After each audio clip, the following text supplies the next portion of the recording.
Once upon a time, there was a little boy called Howard who loved writing stories. Little Howard dreamed of being a writer, and so he sat and wrote every night. But everything he wrote was fucking shite, yeah. Wubba-dubba-doo, wubba-dubba-doo. Worst writer in the world, worst writer in the world, worst writer in the world, worst writer in the world. He's a stupid, suck-ass, rubbish writer.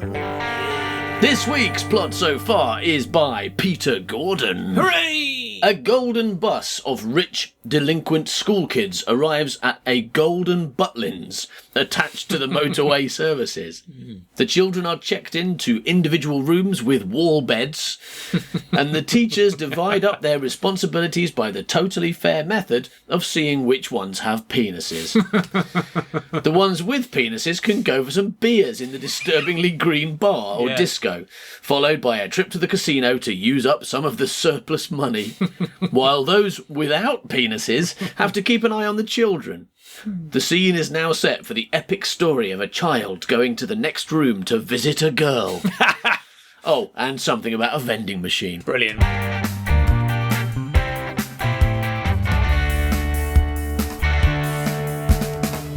So let's have a little recap from last week. We were in Jenny's room with Nigel and Jenny. Ooh. Hi, said Jenny. Hi.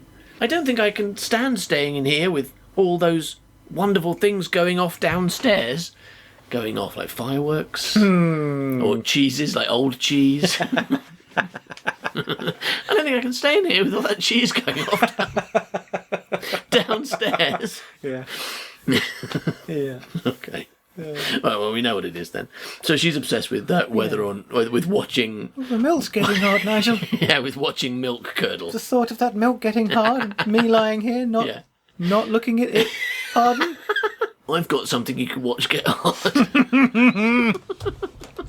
And it's quite cheesy too. Because I haven't washed it. Because there's no showers in our gold house. Bathrooms. I've never seen a bathroom. I have to go to the doctor twice a week and have it scraped off. I've tried cleaning it with this gold brick, but it doesn't seem to work. Just makes it hurt. I keep hitting my penis with this gold brick to clean it. It doesn't make any difference. Just makes it go red and small. Okay, so she doesn't want to. She can't stand staying in here with all those things going off downstairs. We'll have to wait until Miss Stone. Yeah, Stone goes to bed. True. When's that? Probably not until about 12. Oh well, we'll have to wait. Yeah, he's already said that. Yes, suppose so. What shall we do till then? We could just lie down, said Jenny, as she lay on her bed. Ah, yeah, he's in there. Okay, said Nigel. Okay, Get so his dick out. he was 13, right? Yeah. And because he was with a 12-year-old and a 14-year-old on the bus and said he was 13. So we worked out you're going to be like 11 or 12 when you wrote this probably. So you're putting yourself into Nigel's part, I reckon. Oh, yeah. But you're making yourself a little bit older, you know, because that's what you would do, wouldn't you, when you're a kid? You're like, okay, I'm 13 now, maybe 1 or 2 years older. And I'm dating a 14-year-old. Yeah. Wow, well exciting. Look how big my penis is since I hit it with that brick. Look how wide. It's really, really wide. Yeah, look at it. Still really short, but it's super wide. I've got a really wide penis. If you measure it from side to side, it's much longer. So she says, let's lay down on the bed. Okay, said Nigel, as he lay down beside her. I'm really looking forward to this holiday, she said. Yeah, me too. They both sighed. It's the end of that scene. Breaks away so we don't get to see what happens. Didn't even fucking get his cock out. No. So, look at this. Look how wide it is. This is my brick. Do you want to hit it? It'll go even wider. No, thank you.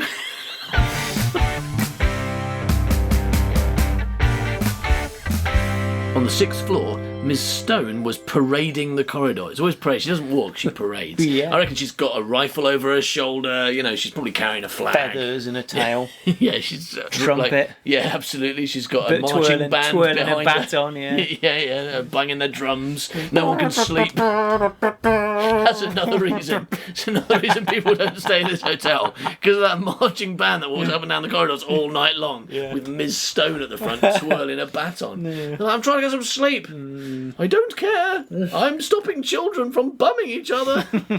Right, now the 3 night raiders shot out of Daniel's room, down the corridor to the snack machine. Daniel stood looking up and down the corridor whilst Brent switched it off, and Tommy got to work on the lock with the first key. So, hang on, who are these 3 people, and what are they doing? Well, they are the brilliant characters of Tommy. Tommy, yeah. Yeah. Who's Tommy? Well, he's an army guy. Okay. Oh, he's the guy with the grenade Grenade in his mouth, yeah. Yep, okay, remember him, like Tommy, he's called Tommy because that's what they called army guys Yes, in the war. that makes in Iraq. sense, yeah, okay. Then Brent is the brilliant writer. Okay. He's currently writing a lovely story about a Princess Bunny Rabbit. yeah, but not war. No, not war. Yeah, because that's been done. Yeah. Okay, and Daniel? Danzy. Daniel Danzy, who's that? What's his character? He's like really got cool. He got a good name, hasn't he?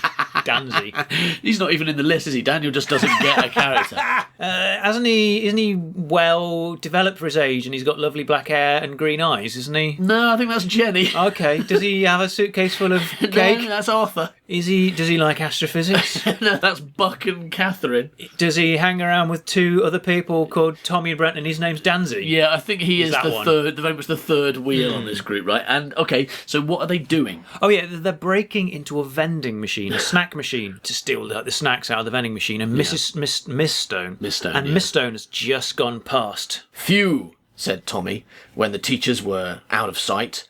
Good job they didn't catch us, or we'd have been in deep trouble. There was a ping when the lift reached the 10th floor.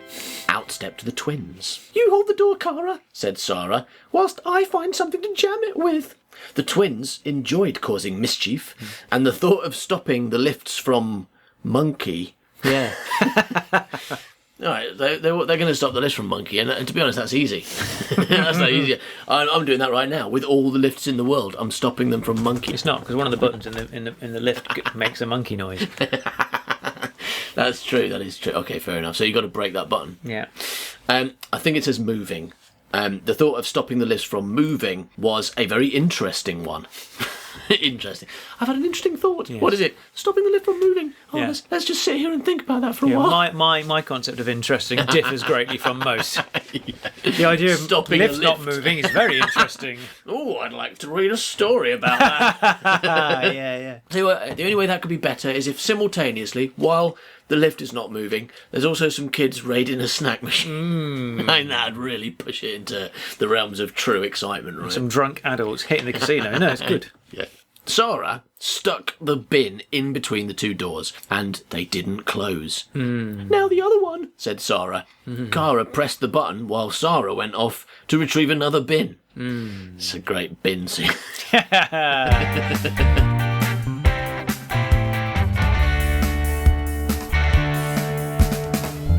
Right, so we're back with the vending machine boys, Yes. Tommy, Danzy and Brent. Yeah, Dan's the best one. And Tommy has been using his selection of lockpicks. Yeah, He's yeah. got a range of lockpicks. He's got a 1 set. through 10, whatever. Yeah, he's got an amazing set of lockpicks, and there's a whole scene which describes him asking for them from Brent and like naming I the will types. try a number 4, please. Yeah, 4B. Oh, no, 4B, that's not please. working. That's not working. 4A, please. It's really long, and we cut it. Yeah.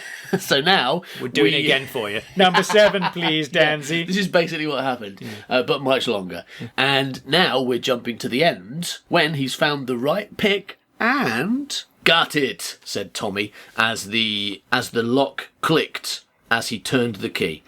He opened the front of the machine. Yay, he's done it. Yeah, leaving the snacks unguarded. This is wish fulfillment for you, isn't it? This is like if you could have anything as a kid. If you're like Howard, you can have any wish you want. If you want, you can be in a hotel with a unguarded snack machine and you've got a key that'll open it. You'd be like, yeah, there's nothing better than that. That is my absolute dream.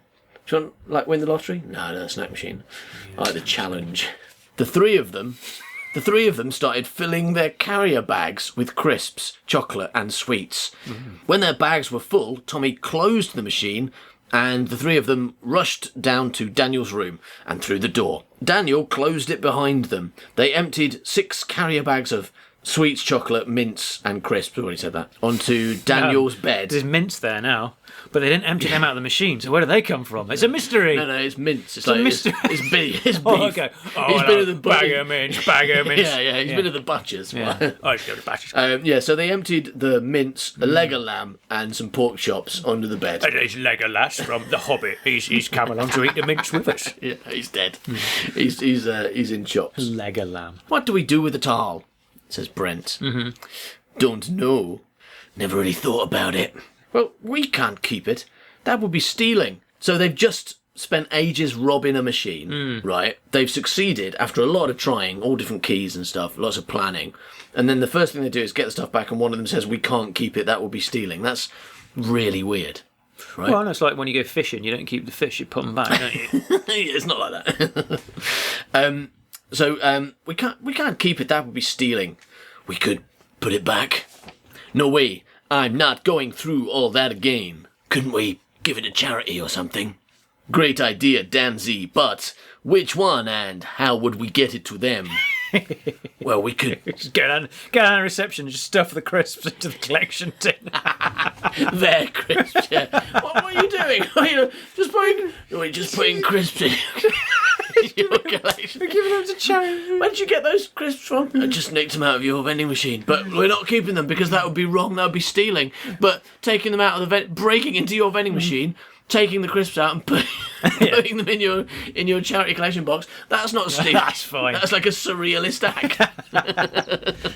So those cancer patients are really going to appreciate these stale crisps when they arrive. Yeah. I don't think that's how collection boxes work anyway. I think they just take, like, when it's full, they go, right, I'll take it to the cancer patients. Yeah. This bun's off a cancer patient. Here you go, I've got 12.50p's for you, John. Well, it makes them feel bad, doesn't it? That's what it's for. Oh, sorry, Steve, you only get all the 2p's. But you get all these crisps. Yeah, oh, sorry, Mary. And this mince.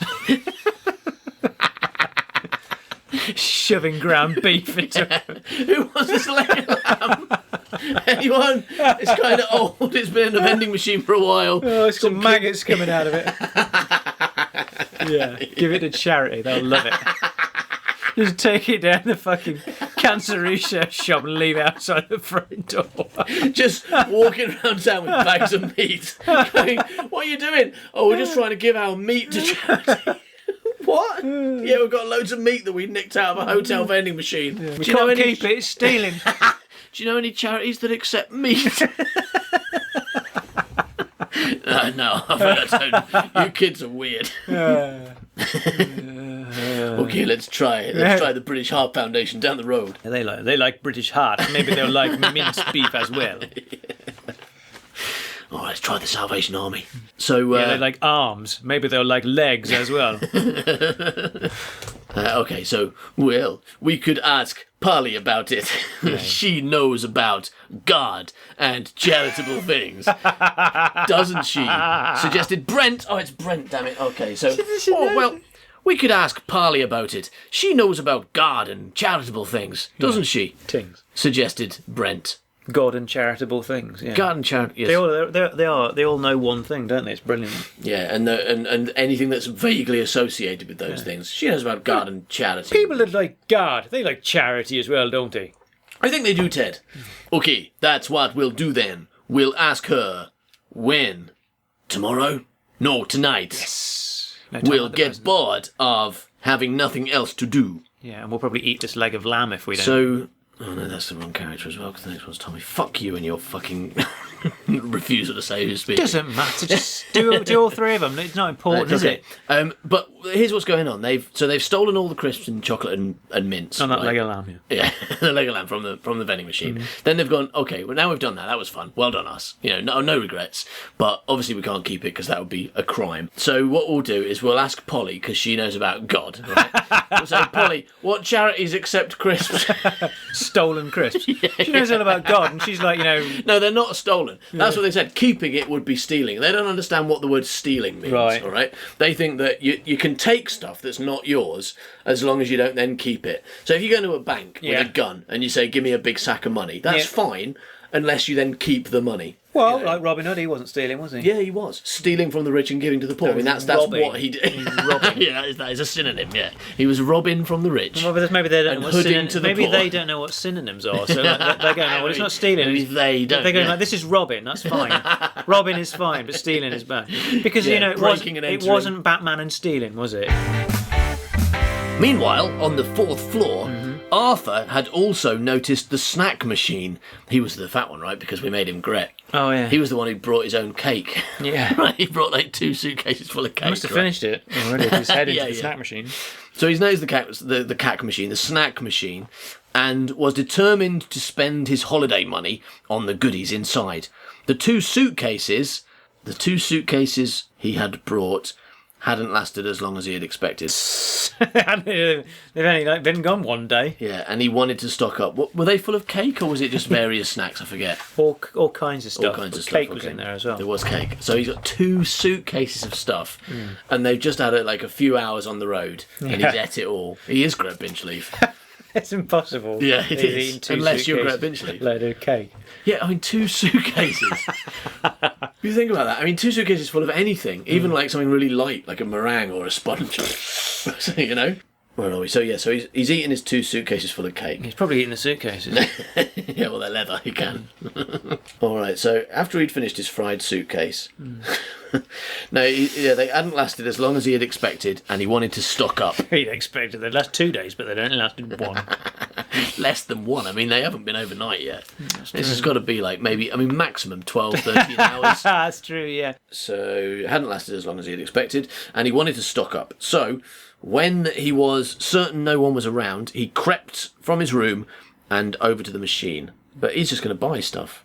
Yeah, he's going. So why is he creeping? Because he's not allowed out of his room. Oh, are they not? Oh, well, that's why she's stalking the corridor so they can't They're buy kids, crisps. they should be in bed. It's bedtime. Yeah, but they want to buy crisps in the middle of the night. They should No, be you're okay. not allowed to buy crisps. He shouldn't need to. Shouldn't put you. No, I mean, in this case, he shouldn't need to. You're absolutely right. That's why he's creeping, because he didn't want anyone to find out he's eating 2 suitcases full of cake. Yeah, because they all knew. He's ashamed. They all knew because he was on the bus eating it. So they all. I mean, he must have been next to an open suitcase, Yeah. right, on the bus. It said he was sitting alone. So that's because he needed a seat for one of his suitcases, the one that he was having a go at. They're all going, "What are you doing? What are you doing?" It's true. Because normally what you do on a bus is you load the suitcases into the luggage But he compartment. insisted on taking it with him. So if he didn't, that would mean that he's only eaten 2 suitcases full of cake and crisps since he arrived. Yeah. So 1 hour. But no, he did- He's he been did in his say- room really getting into those 2 suitcases. It did say he was eating on the bus. Okay. So I reckon and it also said he was sitting alone. That was his satchel, though. He had Yeah, no. But if he took one suitcase on the bus, it was next to him. That's why he was alone, because he needed 2 seats. Yeah, the right? first suitcase. Yeah, the first suitcase on the bus. Polished off the second Yeah, one the in second his one room. since he's got in, and he probably needed it because he was hungry because he Yeah. finished that first suitcase like 3 hours before they arrived, true, yeah. and he was really he'd eaten the suitcase. Yeah. You know, he's got to tuck into that second one. Yeah. All right. What shall I have? He asked himself. Aha! He took out a 20p piece from his pocket, and placed it in the machine. Yeah, okay. He then pressed the button. Okay, yeah, I know how machines work. For Kendall mint cake. What kind of kind of vending machine has cake in it? What kind of? Kendall mint cake isn't cake. What is it then? It's like a mint bar. But it's still a cake bar, right? No, it's not cake. Is it not cake? No, it's just mint. It's just mint. Just mint, yeah. It's like What, like kind a of plant? No. That's what mint is. Mint is a plant. like Like sugar and mint. just sugar and mint, is Yeah. it? I don't think I've ever had Kendall mint cake. I have. I had it out of a vending machine when Okay, so when you we know. went when we You went know it's to available. yeah. Okay, which hotel is this based on? In your experience? Well, we went on a school trip to I don't know. It wasn't far. It was I don't know where it was. It might have even just been around the corner to Copsoak or Coptoak. Or like Whitby or something. That's the sort of place we used to go Yeah. to school trips. And there was a vending machine, and I remember someone got. I'm very sure that somebody managed to get something free out of it. And everyone was like, "Oh, fucking hell!" But everyone really loved the Kendall mint cake, and that ran out first. Okay. So then everyone was onto the Highland toffee bars. And stuff like that. But so if Highland toffee bars make an appearance, then you'll know why. But yeah, the Kendall mint cake was very popular. Okay, so I've learned what Kendal mint cake is. It's not cake, as I've always thought it was, because it's called cake, and that's a logical conclusion to come to. But it just goes to show One of those things you put in a urinal cake. That's not cake. Yeah. But I mean, there's a dead giveaway there in the word urinal. If someone said, "Would you like some urinal cake?" I'd be like, "No." Well, even if it is cake, I don't want it. Yeah. Thanks, but no. And then if they say, "Oh, it's not cake," it's not edible, then I'd be like, "Well, I'm happy I said no then." But if they said, "You want some Kendal mint cake?" I'd be like, "Yeah, all right." I assume it's going to be some cake with a minty flavour. Yeah. And then they're going to give me this weird white stuff, and I'm like, "This looks like a urinal cake." Urinal cake, yeah. I don't want this. Take it back. You know. Probably. It's just a mint flavoured urinal cake. Maybe. The twins, who had also narrowly avoided Ms. Stone, were back in Sarah's room talking about what they'd just done. And they were talking about what to do next. So they're also planning what's a new deck. New decks. The new deck. The new deck. That deck is the Nottingham, Dave. All right, so we could put tripwires in the corridors. Oh, yeah. They couldn't. I mean, like, they haven't got tripwires and they got nothing to attach them to the walls with, you know. We could kill people. We could set off grenades. We could get a rocket launcher and like blow up buildings. We could go to space and marry aliens. No, we can't do most of those things. All right, well, we could put sellotape on door handles. Yeah, they could do that. Yeah, or both. Just the sellotape, because the first one, it's not possible. Did you bring some sellotape on this holiday? I take everything sellotape everywhere. In case I have to sellotape my face back on. Said Sarah, whose face was coming off. Okay, so, or both. Or something more funny, like glue on the door handles. Snot and saliva on door handles. Saliva. They continued saliva, just going to lick door handles. It's shit! We can shit on a door handle! Like, just balance our turd on top of door handles. So when someone goes to open it, they'll pick up my turd instead. No, let's not do that. That's really horrible. They continued to discuss such vile method for a further 40 minutes before finally deciding. Girls are always talking about what horrible bodily fluids they can put on door handles putting for 40 snot minutes. on door handles. That's a very, very girly thing to do. Yeah. Well, maybe it is. I mean, we don't know. Girls never talked to us when we were kids. They talk about makeup and... You reckon? Because I mean, that's what Hollywood tells us, but maybe the truth that Hollywood is hiding from us, conspiracy, right? Actually, all girls really talk about is snot and bogies and like pooing on door handles and stuff. Well, they do. I mean, all children talk about snot and bogies and pooing up until a certain age, and then then they start talking about makeup. Yeah. All of them. Yeah, all of them. Yeah, okay, fair enough. And that's just the teachers. Yeah.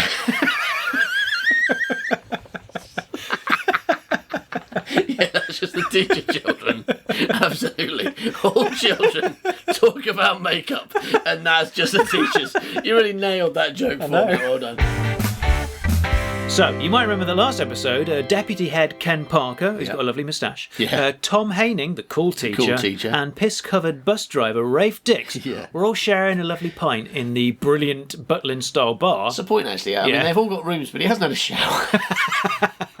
I know he had to quit watching that stream, but he hasn't gone, before I go to the bar, I'd better have a shower because I am covered in piss, okay? This is a theme of your work. People getting covered in piss and then not having a shower. Yeah. But they went to the bar. They did. And they had a great time, and they got a little bit drunk, and then someone suggested going to a casino, right? Absolutely, yes. And now it looks like we're going to rejoin them in the casino. Hooray! The casino was almost alive. Almost. Now that's weird, isn't it? So basically, Dr. Frankenstein's there going, I can't get it to come alive! The casino was almost alive. It was filled with people from the hotel. Passerbys. And regulars. And regulars. Regulars. Yeah. I think that means normal people, right? Just a load of regulars. Yeah. 1/3 of it was devoted to one-armed bandits. Oh, yeah. And I think I mean that literally. Just a load of... No legs PTs there as well. Basically, there's a disability conference. Yeah, there's regular legulars, and then there's then there's no legulars. Yeah, then there's one-armed. No legulars, pegulars. Yeah.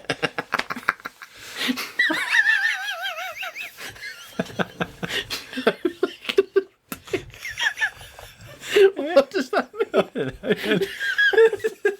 Black 33, exclaimed the roulette banker. Croupier. Yeah, roulette banker. This is a Howard level of research. I wonder what they're called. Well, in Monopoly, it's called a banker, isn't it? Yeah. Roulette banker. There would have been no way for me to research that when I was sat at home. I mean, Certainly it wouldn't have been... no easy way without spending a couple of hours in a library trying to find out. I suppose I could have asked my dad. Yeah. What's the person that does a roulette wheel called, Dad? Yeah. And he would have been like, that's called a roulette banker, It's called son. a croupier. It's a roulette banker, son. Oh, thanks, Dad. So maybe you did research it. I did. Or any odd questions I would ask my dad about. It was difficult things like that. It's almost like you need a reverse dictionary, don't you? And when you know the definition but not the word, it's really. I mean, it's only become possible quite recently. Now you can search Google for just about anything. But even 10 years ago, it was still a bit clunky. Like search engines, just type. Now you can just type a question in and it fucking works. Yeah. But that's very recent. Black, shouted Tom across to Ken. I had that. Double my money. £5 to 10. What about you, Ken? 25, 36, 2 to 1, £6 back for my 2. This is another great scene. I'm just saying some numbers. Damn, said Rafe. What? Tom asked him loudly. I had £10 on number 12. 10 quid on a single number. You must be mad. So You'll never... I was a much wiser young child, wasn't I? Yeah. You'll never win like that. But if I did, I'd get 35 times my stake. 35 steaks. Imagine that. I wouldn't have to go near the vending machine. Yeah. I looked. I don't know if you noticed. When I walked past a vending machine earlier. It had a beautiful big leg of lamb in. I really wanted one, right? But New Zealand lamb. Yeah, it was beautiful. But I thought, okay, well, I mean, I could buy that leg of lamb, or I could go down to the roulette wheel and try and win 35 steaks, and that's better, right? We better stop him before he loses all of his money, said Tom. I think you're right. Come on then, let's see what we can do. The two of them finished the drinks they had ordered and wandered back over to the roulette table. Marcus had crept into Derek's room to discover that he was yet again writing poetry about Jenny. Ooh. Brilliant. I remember that being Her good. boobs are big and bouncy. Her nose is big as well. And bouncy as well. You got a bouncy nose. I like a bouncy nose. Okay, so... I like to pull upon her ears Marcus Peabody. and smell her bumhole smell.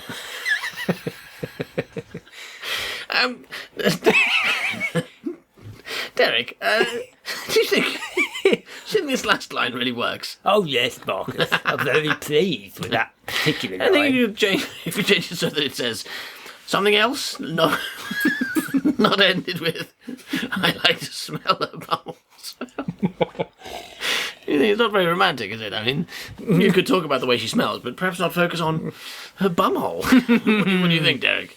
No, I'm going with bumhole. Stick with bumhole. Okay, so Marcus Peabody says, if you like her that much, you'd better go and see her now, because I saw Nigel entering her room. A room, okay. Well, it's not true. It is. While you're writing poetry about her, she's in her room doing God knows what with Nigel. Fucking hell. She's not that type of girl. I wouldn't put it past her. Yeah. Right then. He's probably giving her a rim job. After all, she does have that lovely smelling bumhole. Oh, God. Oh, no, you're right. She does. I better get in there It and smells like candy floss. How do you know? Right then, I'm going to her room right now to deal with Nigel. He spat the last word. Okay, sorry. Right then, I'm going to her room right now to deal with Nigel. He spat the last word. Are you coming? Jesus, Derek, I wouldn't miss it for the world. Did he say Jesus? To say Jesus Derek. Jesus no Derek. comma, so I think that's his full name. Jesus Derek. Jesus Derek. I wouldn't miss it for the world. The thing was, even though both Derek and Nigel weren't exactly big, Nigel was a lot tougher. Derek was skinny, whilst Nigel had muscles. Oh, did he? Yeah, one particular muscle that Jenny was examining right now. It gets bigger when I prod it, said Jenny.